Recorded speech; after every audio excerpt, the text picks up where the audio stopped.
This is Rain Leary from Clark Dental. This video is designed for new users of Sidexis 4 and the new Sicat Suite planning software to help you navigate around the software.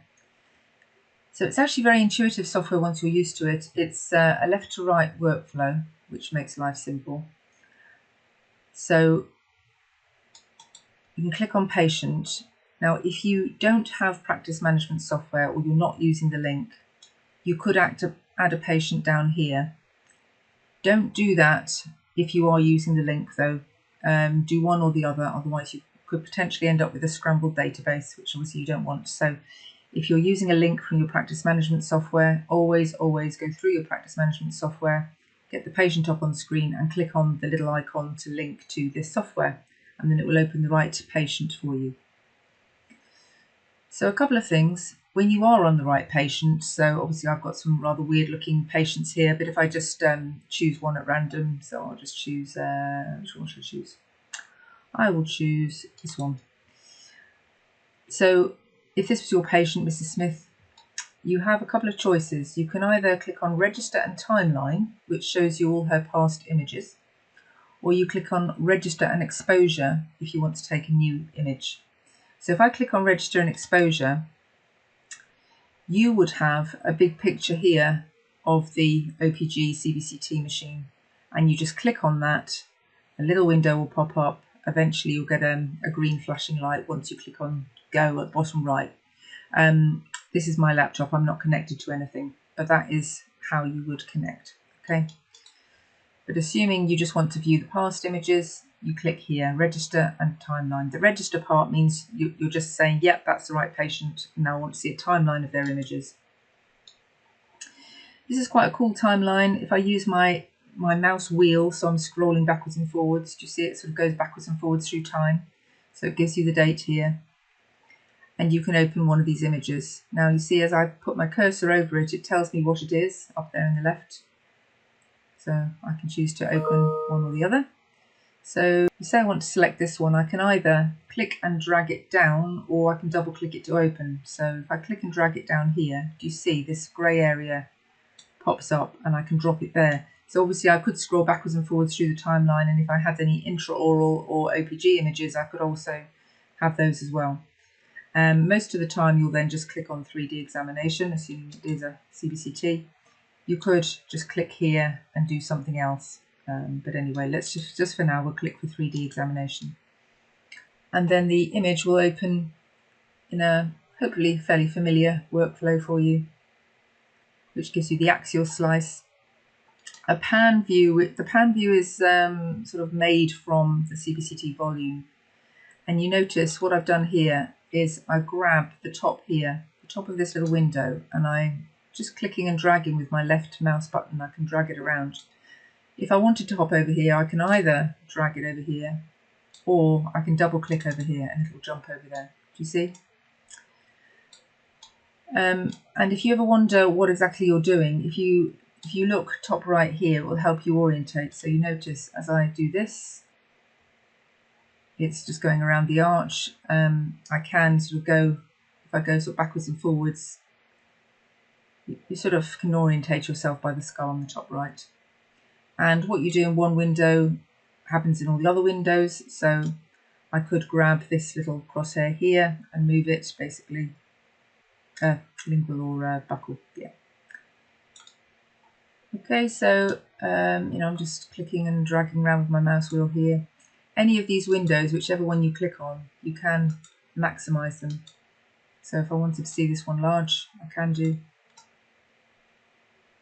Just move it around wherever you want to. And when you've had enough of looking at it like that, then you just click there again to minimize it. So before I was saying left to right workflow, so we started with the patient, you go on exposure obviously if you wanted exposure. We're now in the examination phase here. So if I wanted to see the ID nerve, I can hide these crosshairs if they're getting in my way. Now if I click on tools here, you see that flies out there. If I want to, I can pin this here, which is a good idea because then the image jumps out to the left so that the tools aren't overlaid on what I'm trying to see. So if I wanted to hide those crosshairs, that's what this is here for. So if I click here, do you see they disappear? So it means you can have a better look, and then you can always bring them back again by clicking there again. So if I was to scroll up and down here, sometimes by moving like that, it gives you the opportunity to have a good look at that ID nerve. And whenever you see these little dotted lines at the side of the image, it means that you can grab that with the left mouse button and you can rotate that way as well. And there are, of course, all the usual things, like if I wanted to take a length measurement, I can. So, say you wanted to measure, I don't know, the width of the bone here, then you just click on the measuring tool here. I can make that larger if I want to. I'm just using my mouse wheel there to scroll. Then I just click on the measurement here. I'm just clicking once, then I'm moving the mouse and I'm clicking again. Just double click to finish, so that gives you your measurement. And on a CBCT, it's pretty much one-to-one. It's not like an OPG where you've got to be, particularly careful to measure on an OPG. It's pretty much one-to-one on a CBCT scan. You could do an angle measurement if you wanted to. There's a few things here which you're going to use more, to be honest with you, for an OPG rather than a CBCT. But reducing noise and sharpening and things. These here, if you particularly wanted to change the brightness and contrast and things, you can, until it's how your eye wants to see it. You can, of course, always revert back. And you can remove all those kind of annotations quickly just by clicking there, should you want to.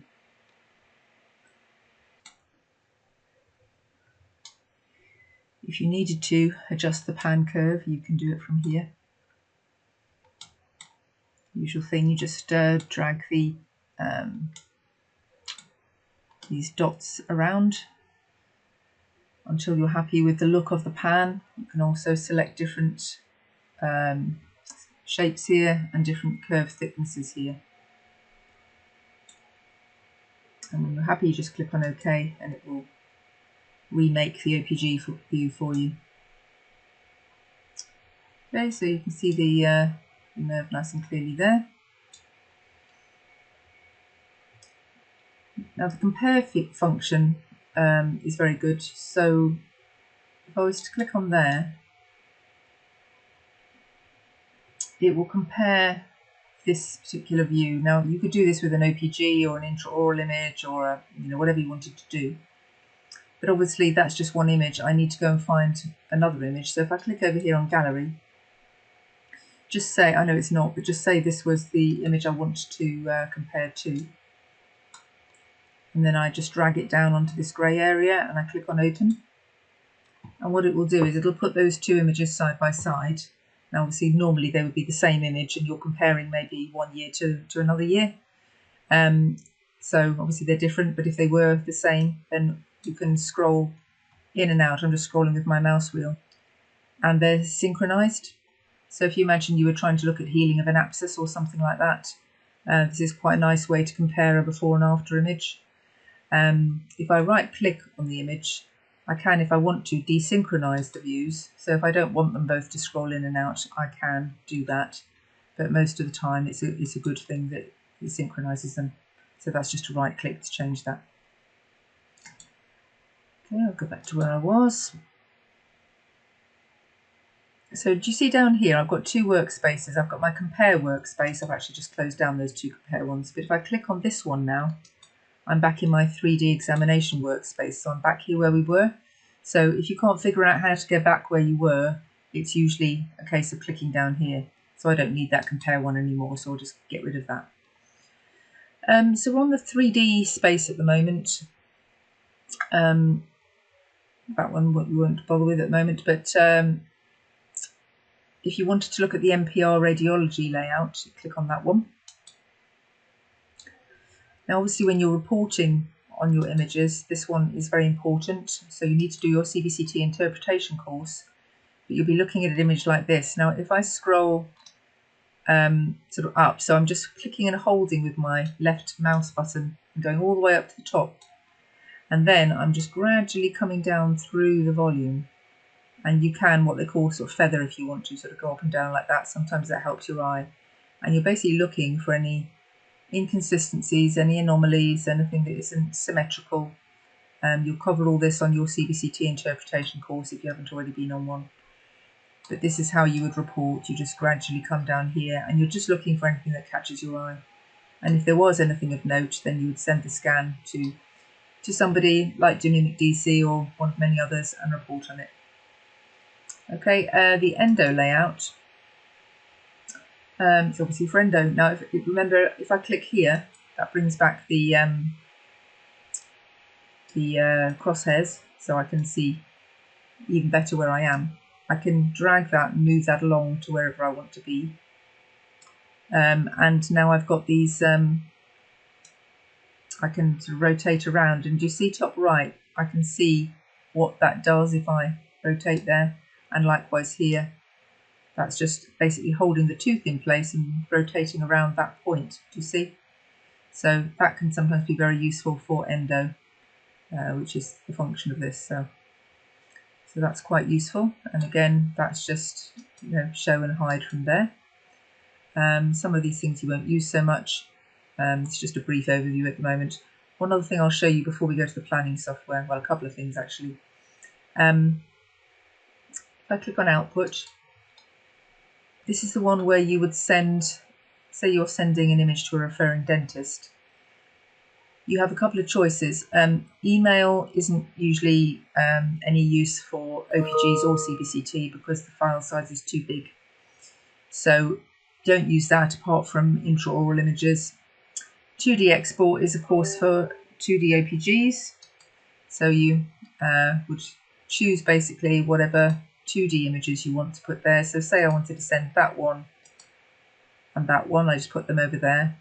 If I wanted to put all of the images, then that's what that top arrow is for. So individual there, all of them up there. So you see I've put all of the images over there, and now I could hit export and it would export them. So if I just put them back over there, you see if I just wanted to export just that one, for example, I just click on it and then I click there and then I click export. Now if I click export, it's disappeared and you sort of think, well, where did it go? It goes to a default path, and you can see that by clicking on settings if you can't remember where it's gone.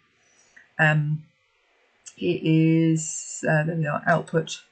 So 2D export settings, it tells you where it's going to save. So I've actually saved it to my desktop. A lot of people do this, they make that path their desktop, and then once they've exported it and sent it wherever they're going to send it, then they can delete it from their desktop. So that's where it's going in my case. So although it just looks like it disappeared, it has actually exported it and it's there now on the desktop.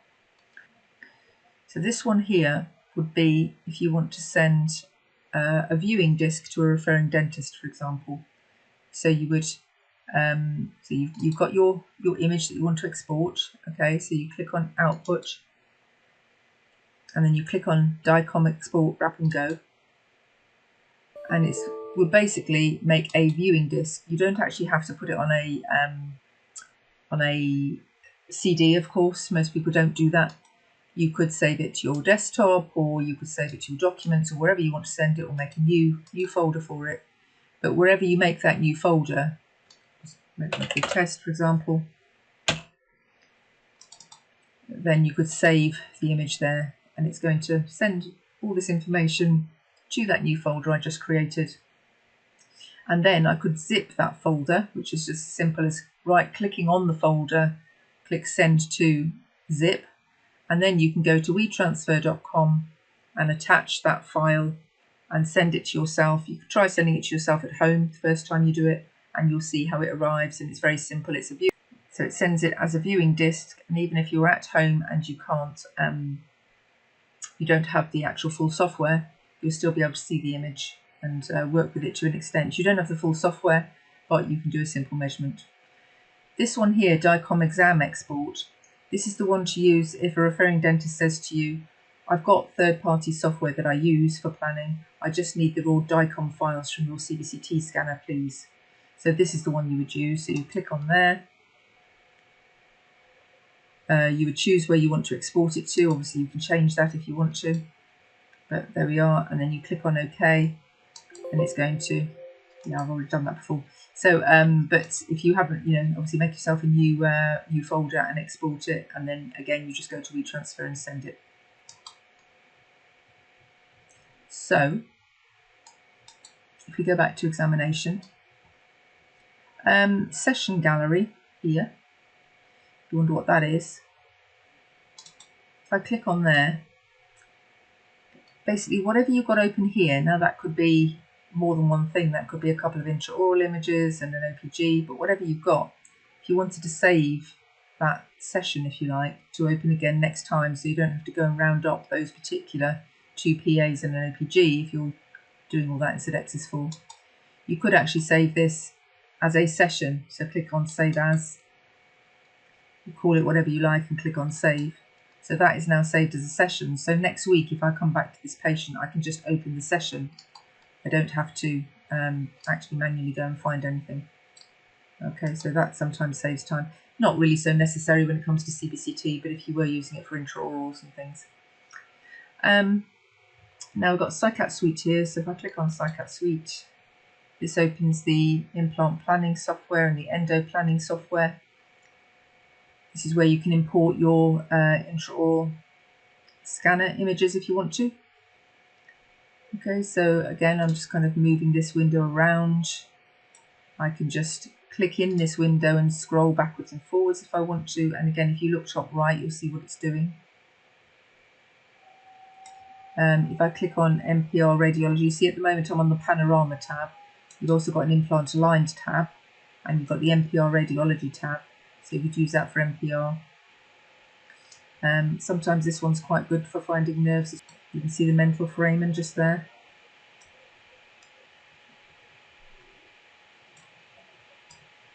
You can swing this way, using that slider, and you can swing this way, using that slider.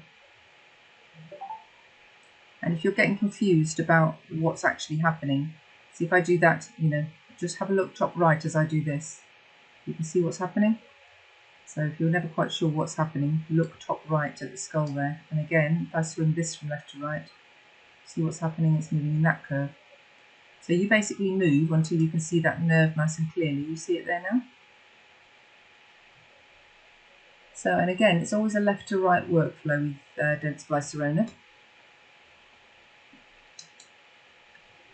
If you particularly wanted to, you could click here and adjust the, if the patient did have their head tilted or something like that. This is an easy way of adjusting that. You see as I do that, you notice what it does to the pan. So you just make the best possible image you can. Most of the time you don't need to do that, to be honest with you. It comes up pretty well. But that's what that one is here. This one is obviously a distance measurement, so you would just click that. Don't measure on the pan or up here, always measure on the cross-sectional or the tangential one. So if you wanted to measure from there to there, for example, just click and drag and double click to get free. And you can rely on that measurement, it's pretty much one-to-one, so that's good. Angle, you could do an angle if you wanted to. The next one along, prepare. So here, import and register an optical impression. I don't have one for this image, but if I did, I would just browse and find it and it will import it for you. It talks you through the steps. It's very, very simple. And here it explains again what to do. Very, very simple. So once you've imported your impression, if you have one, from say your prime scan or any other, to be honest, as long as it's an STL file, it will import it. And then you can mark the nerve. So if I click on there, you see we're on the nerve here. So if I just click here, you see it just puts in little dots for me. And then just double click to get free. If I move this window out of the way now, you see it's drawn in that nerve for me. And if I wanted to, I can make that big and I can have a good look around at that.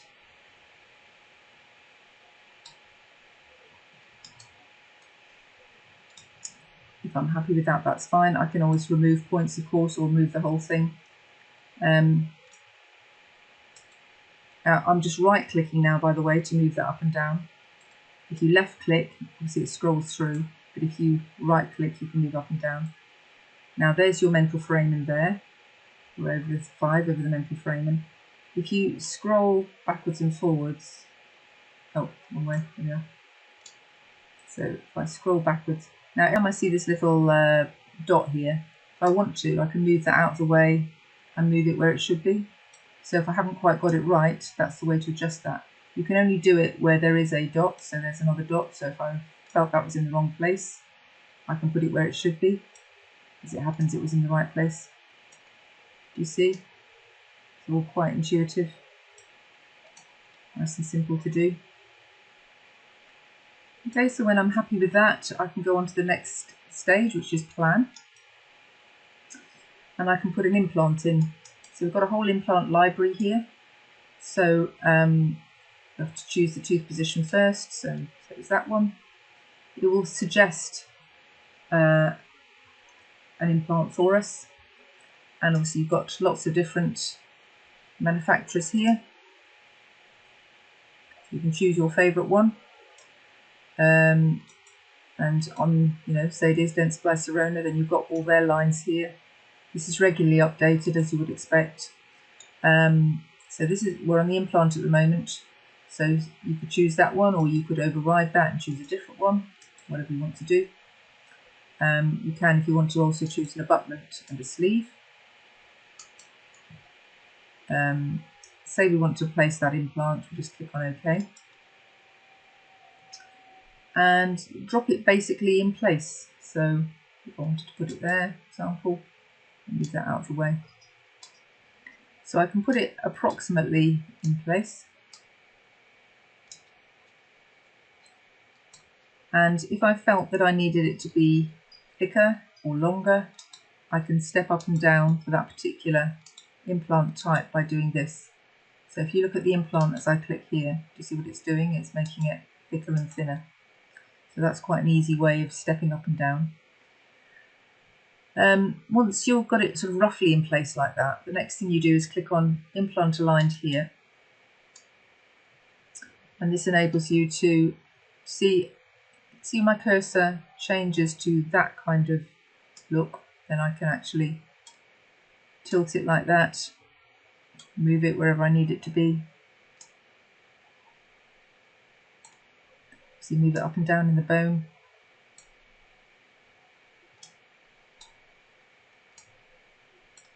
Until you're happy with it. And again, if I right click, I can pull that up if I want to have a good look at it. So if you wanted to, you could now do a measurement to make sure that you were happy with that clearance here between the nerve. But you can see the nerve very clearly there. You can see where the implant is. So, that's reassuring. And for the patient, if you wanted to, you could show them, look, we know where your nerve is, we know where the implant's going to be. So we're very sure that's not going to cause us any issues. So once you've done all that, you can add an abutment if you want to. You can just choose whichever one you want and put it in. I'm just going to cancel that. You could choose a sleeve if you want to. And then you can choose a surgical guide if you want to order one. It will take you through the steps of how to do that. And then you click on Treat. So now you would order the guides, create a planning report. So this creates basically a PDF, so you could send it to anybody. So you notice it's page 1 of 2. So if I click on Next, it's got the planning report here. So if you did want to send that to anybody, that's an easy way of doing it. You can export it, you can print it. So that's all nice and intuitive.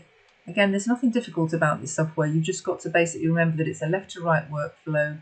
Just become familiar with it. Click around, you'll see all these different things. And if you think, well, what are all these things down here? If you just hover your cursor over, it tells you this adds a screenshot to the active workspace to the output. This one copies it to the clipboard. So if you wanted to then copy paste this into a Word document, you could, for example.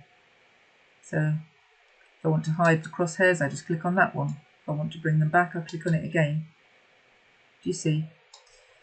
It's all nice and intuitive, and then you've got your output here as we had before. So if I wanted to send this now with the planning, then I use either the DICOM export wrap and go if I wanted to send a viewing disc, so that's like a sort of simple version of the software, to a referring dentist. They can't do all the things that you just did. They can't, map nerves and place implants, but they can do a simple measurement.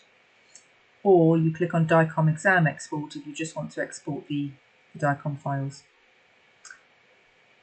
Okay, that's pretty much it. It really is just a case of remembering it's a left to right workflow, clicking around and becoming familiar with it, but it's nice, actually intuitive software.